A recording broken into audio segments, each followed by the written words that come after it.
نزوح العوائل، هذه المنطقة عسكرية، نزوح عوائل يجي. شنو السبب انه جيتوا هنا بهذا المكان؟ والله قصف هناك بديارنا، قصف طلعنا. اللي هاجرت يعني من مكان الى اخر، دواعش مهاجرينهم. تم تطويع عدد اولادنا اللي داخل المنطقه من ضمن الحشد الشعبي الموجود. مدى نعرف يعني مرات يقولون تحررت المدينه، بالتالي بعد اسابيع نلقى داعش متواجد فيها وهم اقليه، فاحنا ايضا احنا في دوامه مدى نعرف صراحه.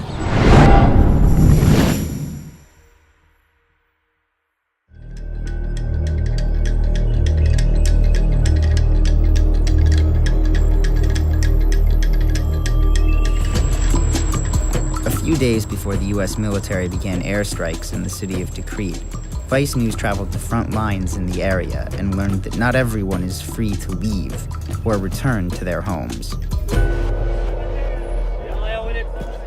The majority of the thousands of fighters taking part in the Iraqi government's campaign against Tikrit are volunteers. On the way up here, we counted at least 15 groups that make up the Hashd al-Shabi, or the Popular Mobilization. The Hashd al-Shabi formed after a decree by Iraq's Shiite Muslim religious leaders that able men should join the fight against the Islamic State.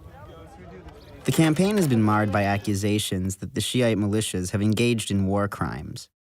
It is a charge to which they are sensitive, and dealing with the conflict's refugees has become a preoccupation for some of the groups. Inevitably, most groups try to paint a positive picture of the situation, even as tens of thousands have been displaced by the current fighting. صادقين، وهناك الحقيقة ما يؤلمنا بعض الشوائب التي تسيء إلى الحشد الشعبي وتنقل بالفيديوهات وتنقل على اليوتيوب. هذه أعتقد اليوم المرجعية وقفت. المشكلة اللي يتعرض لها هاي الأيام بالجزيرة والأخ يتعرضون إلى مشاكل قوية هالأيام، عملية النازحين، نزوح العوائل، هذه المنطقة عسكرية، نزوح عوائل يجي فيصير رمي الأمراض. مو من يمنا يروح من نفس الإرهابيين من عندهم يطلع، يعني هم يضغطوا على الناس وتنزح الناس تلتجئ إلينا وليس العكس. يعني الناس تنزح بسببهم، ليس بسبب القوات العسكرية، بسبب إرهابهم. They took us to one of the nearby front lines to see the situation in a village there.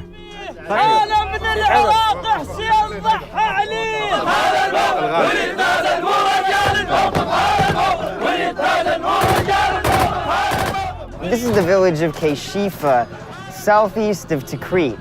It's been occupied by Popular Mobilization forces for about 40 days, and some of their disorganization here is very evident.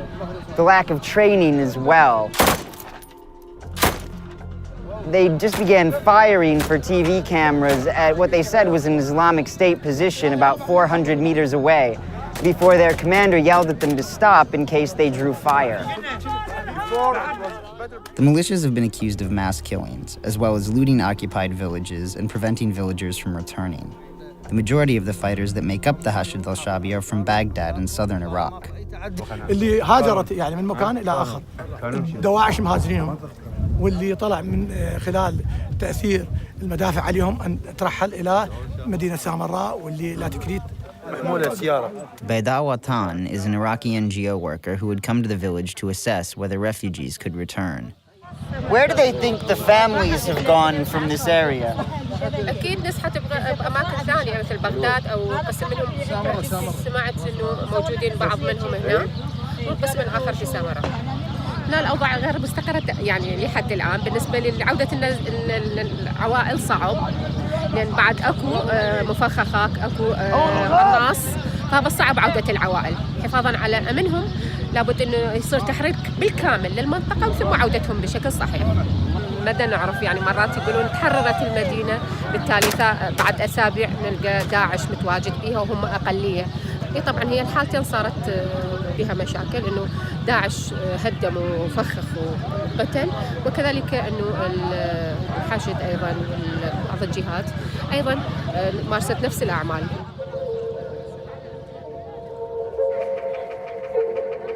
On the way back from the outskirts of Tikrit, we found some refugees who had escaped immediate violence but were still trapped.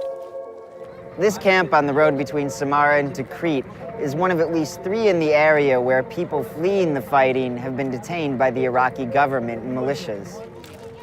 Beda spoke with a number of the families who said they had either been forcibly moved there by militia groups or stopped along the road. Others said their sons had been conscripted by the militias to fight for the government. من جاي؟ تكريت؟ كم يوم صار لكم؟ 8 أيام صار لنا هنا. شنو السبب انه جيتوا هنا بهذا المكان؟ والله قصف هناك بديارنا قصف طلعنا. قصف هوايه؟ اي. كل العوائل اللي هناك بالعالم طلعت؟ كلها نزحت فيه. انتوا يعني هزمتوا من القصف؟ اي من القصف. الجهال تخاف وقصف. هو طبعا الناس تقصف على الناس واحنا نصير بالواسطة. انتم مسموح لكم تطلعون خارج هذا المخيم؟ لا اكيد احنا ما مسموح لنا خروج هذا المخيم، يعني انت من دخلت هذا المخيم يكون الا بامر.